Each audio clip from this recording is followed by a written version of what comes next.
Good evening, ladies and gentlemen. Lovely to see all of you again today. My name is Ksenia Goncharenko, and I'm the current chair of the Eastern European Society, and it is my greatest pleasure to welcome all of you to today's 7th lecture in the special series titled Understanding Resistance in Europe's East. Before I start, a couple of words on housekeeping. In the unlikely event of an emergency, there are 2 emergency exits in this lecture theater. Also, if I may request everyone to turn their phones into silent mode to avoid distraction. And lastly, we aim for today's lecture to last around 40 to 50 minutes, after which we will take all of the questions. We might need to stay a bit longer depending on the amount of questions, but if you do have to leave at 7, that's totally fine. I would like to say a couple of words about our society. We were founded with the purpose of promoting the rich heritage of Europe's East through language, cuisine, social events. And it is a great pleasure to see events like this happening. Now, I would like to invite Dr. Balázs Apor to say a few words about the series in general.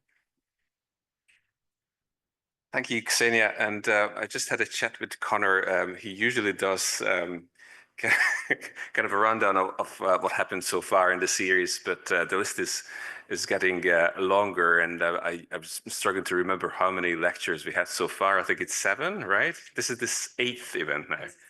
It is the 7th. Okay, right.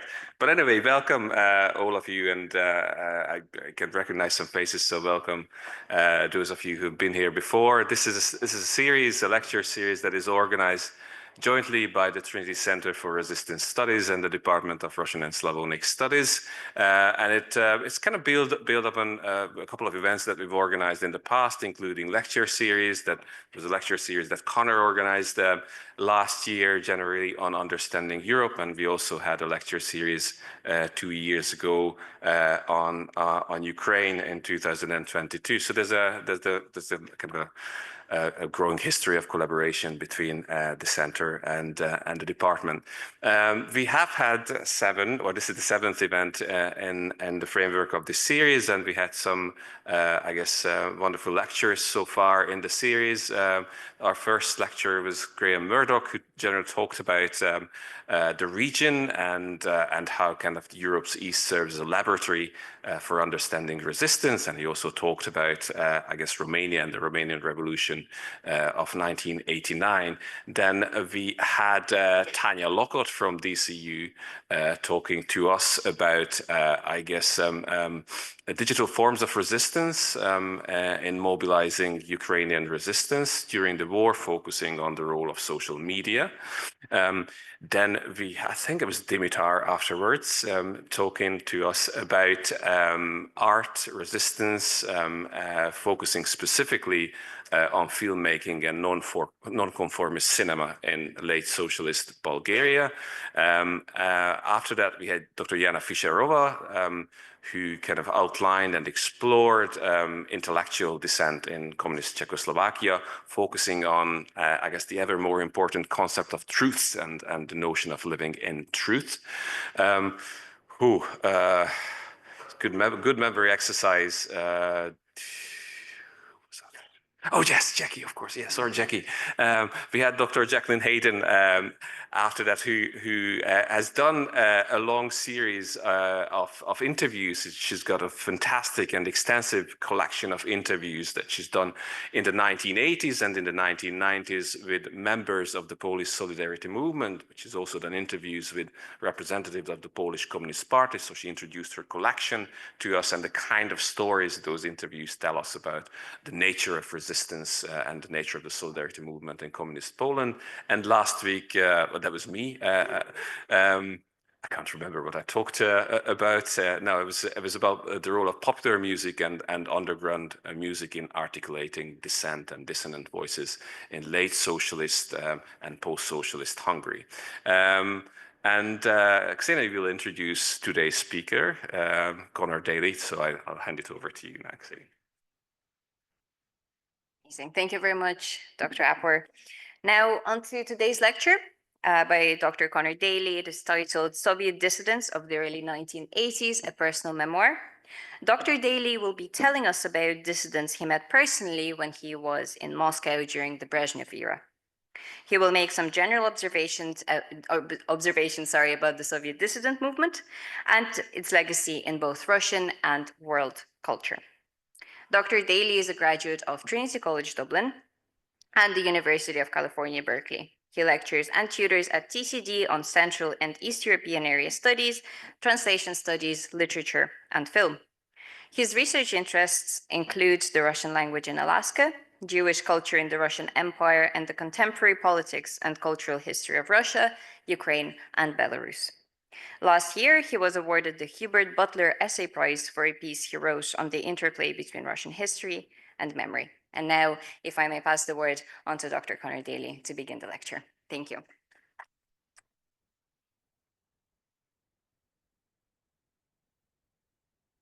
Thank you very much, Ksenia and Balázs.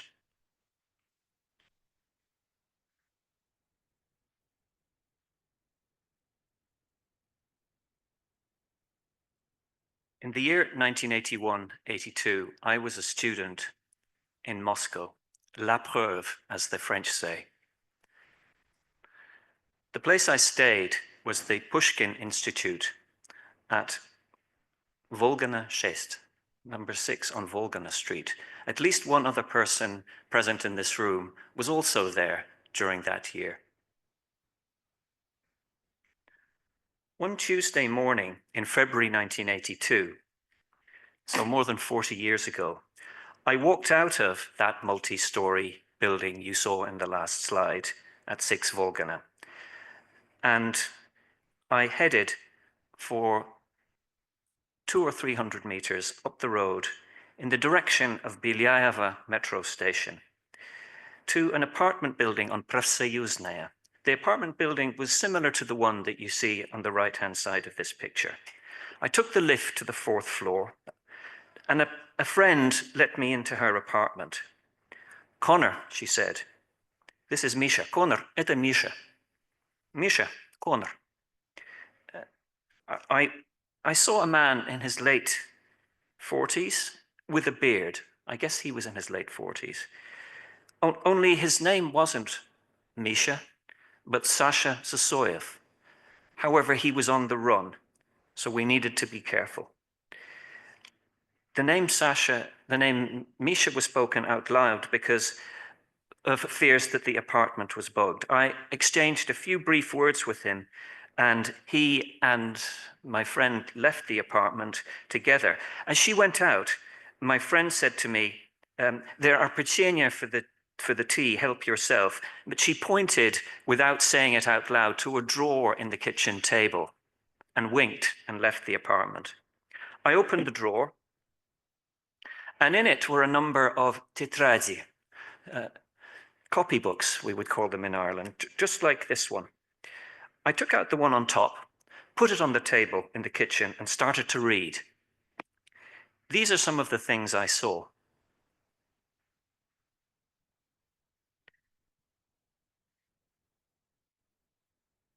So most of what I saw in those exercise books that morning were drawings of kolbasa, sausage meat, because Slava Sysoev, the cartoonist, found as his inspiration Soviet life in all its aspects, its contradictions, the things said and unsaid. This is what Sysoev wrote later about these drawings. Quote, "I had been fascinated by the idea of using food products in my artwork since the mid-1960s. Due to the policies of the party and the government, food shortages became a constant reality.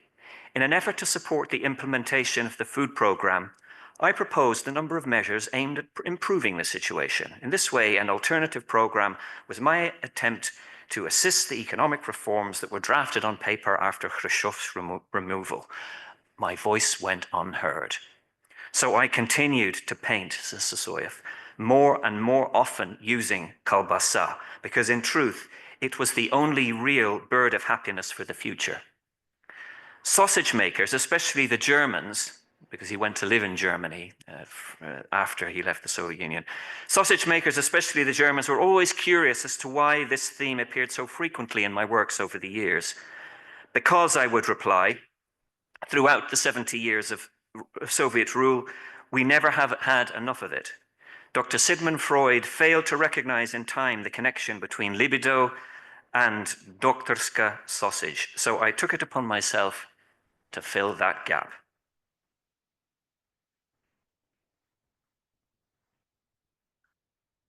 Over the next half an hour or so, I'm going to be telling you about 3 people I met that year in the Soviet Union to whom the label dissident has been applied. As it happens, all 3 of them spent lengthy periods of time in Soviet prisons, which adds some credibility to use of that term. We're going to be reflecting on the meaning of dissident in the Soviet context as I encountered it. Something affirmative, something declarative, positive, rather than oppositional, contrary and negative. So dissident as something standing for something, mainly basic human rights, using that light to fight against the darkness of totalitarianism, conformity, sameness, passivity, control, and coercion. And I'm going to be focusing on the insistence on the primacy of rule of law. And as much as possible, I want you to hear the voices of these 3 people themselves, rather than what I think about them, which we can discuss later in the question time. I've based my reconstructions on this diary, which I was keeping in the year 1982, illegible as much of it is, in order to jog my mind as to the wheres and whens of particular meetings. But first, a very brief excursus on the Soviet dissident movement. I want to be very brief here. I noticed that it hasn't all made itself onto the slide, but what is a dissident and where does the term come from?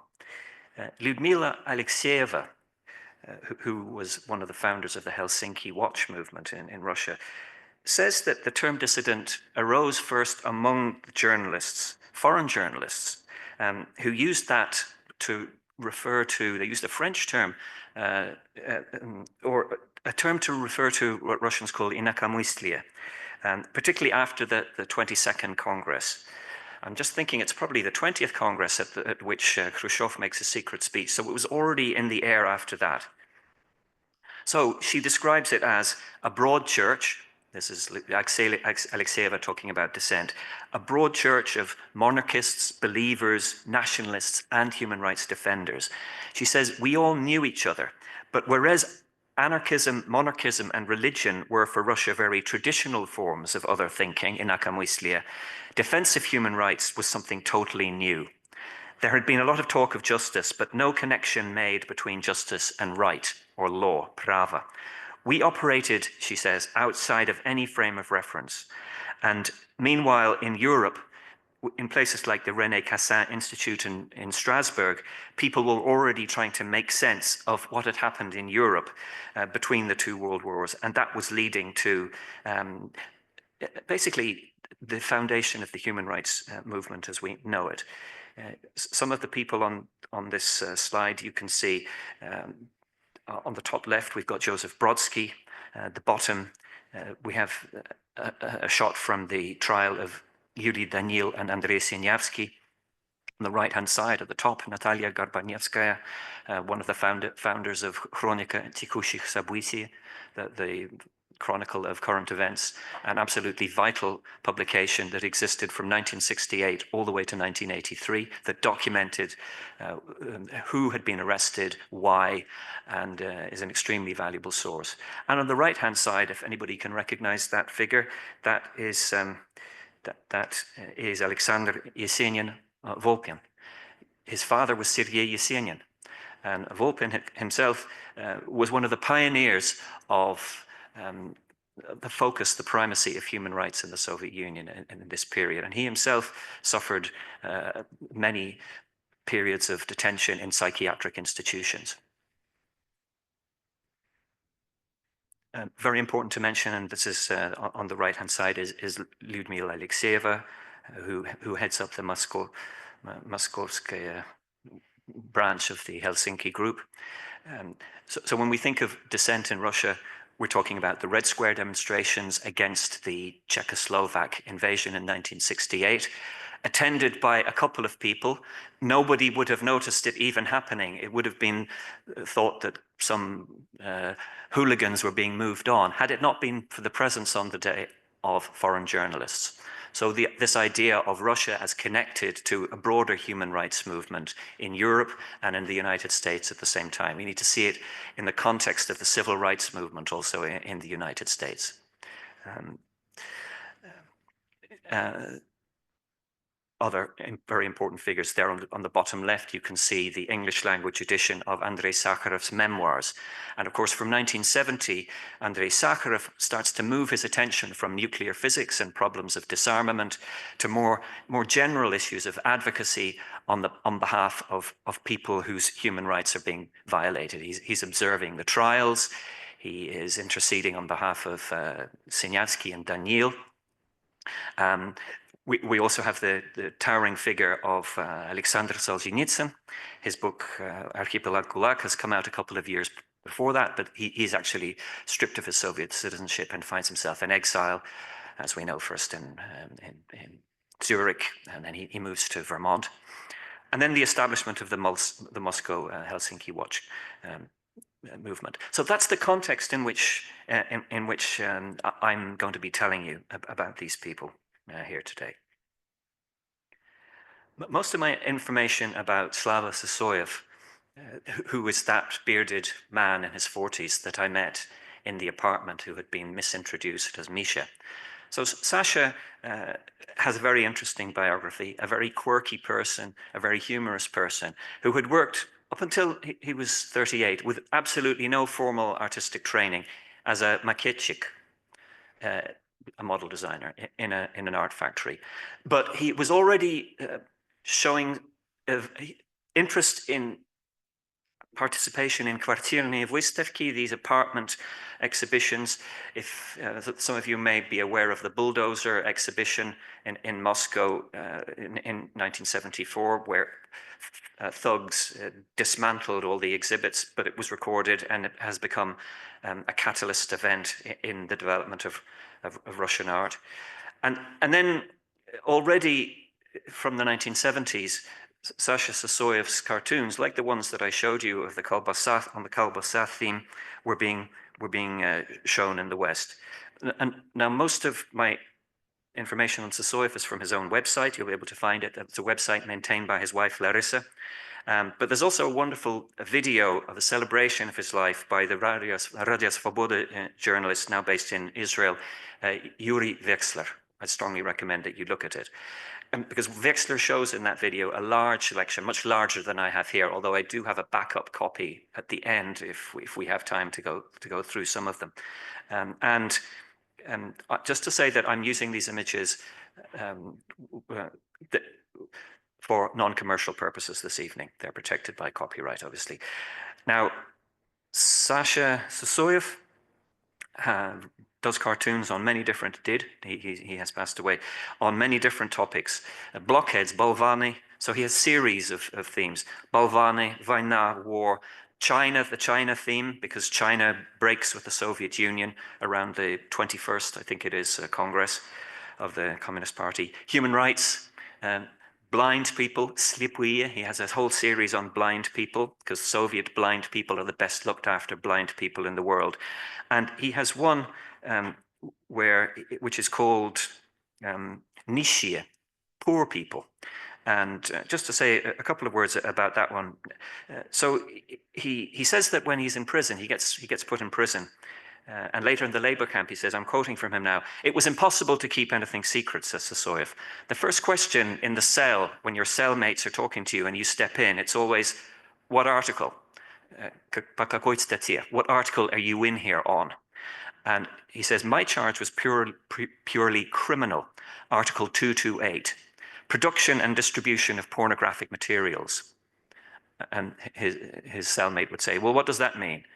Either photos or drawings on that subject. So to avoid any unwanted requests like, hey, draw us something, I initially told them I'd been arrested simply for possessing a photograph. But they kept asking me, did you sell them? Or what did you do? And he says, yes, I did. On the train? Yeah, na elektryczkie. Did you sell the pornographic pictures on the train? Yeah, something like that, he says. The small ones for 15 kopecks, the big ones for 30. They just shook their heads. Почему так дешево? Why so cheap? So, might have time to come back. So, the second person I want to tell you about is Valery Senderov. I met Valery many times at the apartment of the person through whom I met Slava Sysoev. And I kept a diary, as you can see, and at the bottom here on the left-hand side, I've blown up that section from the 13th of March, 1982. And it says Leria, that's Valery, and then Tri Parasionka, and Sabrazit na troich. Now, those of you who know Russia will know that there is a tradition of getting together with strangers at a vodka shop and putting up a finger or two fingers, and you say, "Будешь третьим?" Will you be the third? So you usually go along in twos, looking for a third person to drink with. And Valery told me, when he found out that I was from Ireland, I'll be telling you a bit more about him, that he wanted me to experience real Russian life. So I needed to come out, чтобы выпить на троих, to сообразить на троих. And we actually spent a morning. I have to admit that after the second meeting, I blacked out and woke up the next morning on the floor of his mother's apartment. But interestingly, on the top right-hand side, you can see that I've noted that there was a preference, instead of pít na troich, to drink in threes, to pít na dvoich. And the question was, why do you drink in twos? And the answer to the question was, it was a joke, in order that you know who squealed on you, who was the informant. Кто стукач, чтобы понять, кто стукач. Okay. So, who was Valery Senderov? I think what I want to do here is a brief biography, just to say that Valery Senderov is born in 1945, and typical of many dissidents, he's actually a sciences person, and he's a very, very proficient mathematician and physicist, and he enters in his 17 or 18 years old, the Moscow Institute of Physics and Technology. But he has an extreme interest in what was referred to then as philosophical literature, which was nonconformist literature. And as a result of that, he gets, in his early 20s, sent to psychiatric institutions on at least one occasion. And then he gets dismissed from the Pedagogical Institute in Moscow. He's an author of a published book by Znamya, but he's finding it increasingly difficult to find somewhere where he can work and be accepted.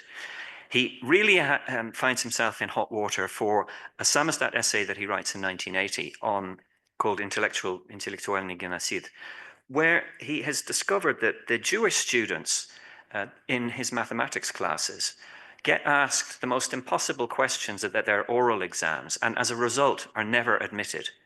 And he exposes this and gets himself into real trouble for this.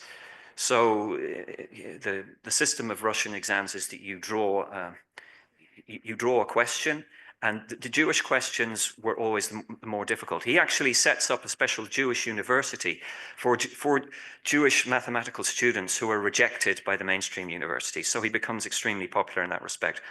But he, in 1981, gets dismissed from his job as a watchman, a storage. He can find no other employment, this published mathematician and physicist. And he is finally arrested in 1982, around the time I met him. A few months after I left, in fact, he was arrested and charged with membership of NTS, Народный трудовой союз, of Russian solidarists, and this group, which is basically a free Russian trade union. So we have a person here who's a physicist, a mathematician, a philosopher. He's a polymath. He advocates for Jewish and minority rights, But he's also involved in a group whose adherence is monarchist and is basically part of the White Russian emigre movement and is associated with the publisher Passev in Germany. So this gives you a feel for the kind of person we're talking about. And he publishes in Passev, and there's this Gestetner copy, if you like. This is from the time. I actually have the document here, and I can see it on the screen, so I'm able to read it. But if we just look at a little bit of it, you can see the kind of person he was. So he's saying the Bolsheviks usurped power in 1917. We had destruction of faith in God, and he calls it the annihilation of the Russian people, war, concentration camps, psychiatry, and so basically at the very end, you can see the kind of person he is. He's saying, my actions neither contradicted the Human Rights Declaration nor the laws of civilized states. The compliance of my actions with the partocratic constitution never worried me in the least. So this, in English translation, was distributed in the West after he was in prison. So he was somebody that was also on the radar of Chronika Tekushich Событий, the chronic of current affairs. Let's see. Yeah. Third person I want to tell you about is Irina Ratushinskaya. So again, from the diary, I can see that I went to visit Ira and Igor. So Irina Ratushinskaya and Igor Gerashchenko. The bottom left, you can see Ira and Igor's name. The 31st of March 1982, those were the days around when the Falklands War was on. And I remember hearing the news broadcast that Russia had sided with the Argentinians. And I remember Ira saying, what do you expect? Родственные режимы поддерживают друг друга. Kindred spirit regimes will always support each other. That was her comment. So Irina was a poet. Again, she becomes a physicist rather than going into the humanities. And she was a great and very active participant in the Odesskaya Yumarina. Yumarina was a cultural institution of basically comedy shows, quite popular in the Soviet Union and particularly in Odessa. And so she cuts her teeth very early in performance, in writing songs, in writing poems, children's poems. But formally, her degree, her calling is in physics, and she becomes a physics teacher. Now, she's also involved, however, in the dissident movement. She is she's involved in those types of circles. She moves around in those circles. And in 1982, again, just after I left, she's arrested for anti-Soviet agitation and sentenced to 7 years in a labor camp. And we won't read this, but just to show that there's an extensive coverage of her fate already in the West. Now, this interview is from 1987 when she's already been freed. But let's see. Yeah, I just wanted to show you, let's just go quickly to this, about her poetry. Her poetry starts to get published in the West from 1984 to 86.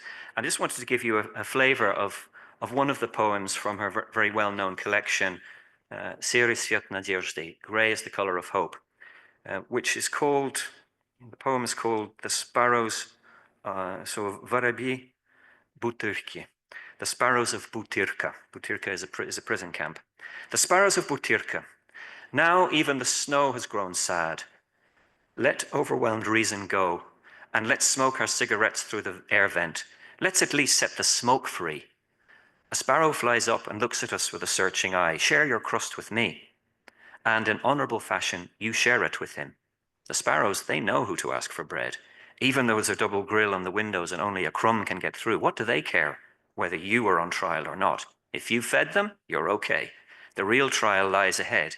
You can't entice a sparrow. Kindness and talents are no use. He won't knock at the urban double glazing. To understand birds, you have to be a convict. And if you share your bread, it means your time is done. That's a translation from David Macduff that appeared in The Guardian. I'm going to go back.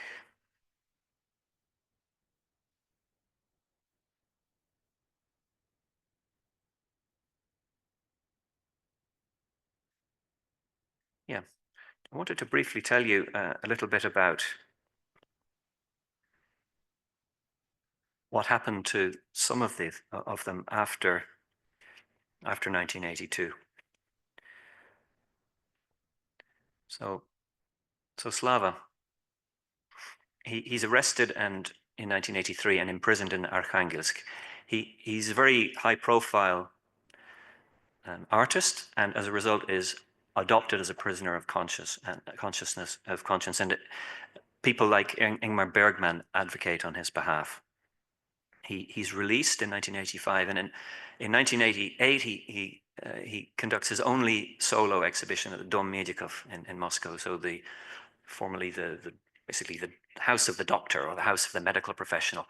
And very interesting that the director of the Dom Medikov at the time says that, having viewed the exhibits that are on show, makes the comment that every Soviet citizen should have posted into their door the full works of Slava Sysoev. If that was done, within 10 years, the genofond of Russia would be different. The genetic fond, the genetic makeup of Russian people would be different. So, yeah, let me see. I just wanted to read you another little bit.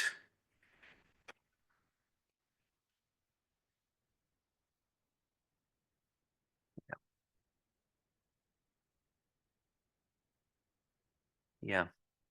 So, Slava, to say that the authorities meticulously documented everything that he had done, and the sentence that was given to him cited each particular drawing and what was in it. You can see there at the bottom, item 1, item 2, item 3. Рисунок, изображающий двух обнаженных женщин, имеющих вместо ног гусиные лапы. So a drawing showing two naked women having, instead of legs, goose's feet or goose's claws. And each of the items that lead to his prosecution for pornography are listed here. The punishment is 2 years in corrective colony, with all pornographic materials to be destroyed, and all of the evidence used in the case also destroyed on the grounds that it does not constitute anything of material value.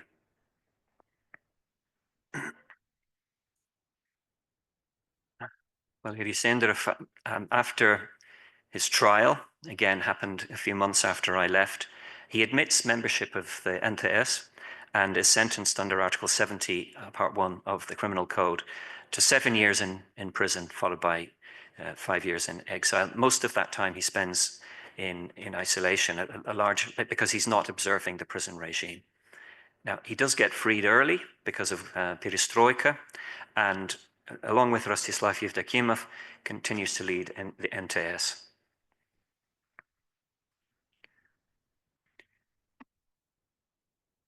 Just important, because I want to make a couple of general points about the Russian dissident movement, the Soviet dissident movement, is that shortly after leaving Moscow, I went by Moscow from Belaruski Vokzal on the train through Berlin, spent some time in Berlin, and then ended up at the Centre d'études russes à Meudon. So at the time, the Jesuits ran a Russian cultural center just outside Paris in the suburb of Meudon. Those of you who know Paris, if you go on the train line from Montparnasse to Versailles, you'll come to Meudon, a very famous Russian center. Marina Tsvetaeva, for example, spent a lot of time in Meudon.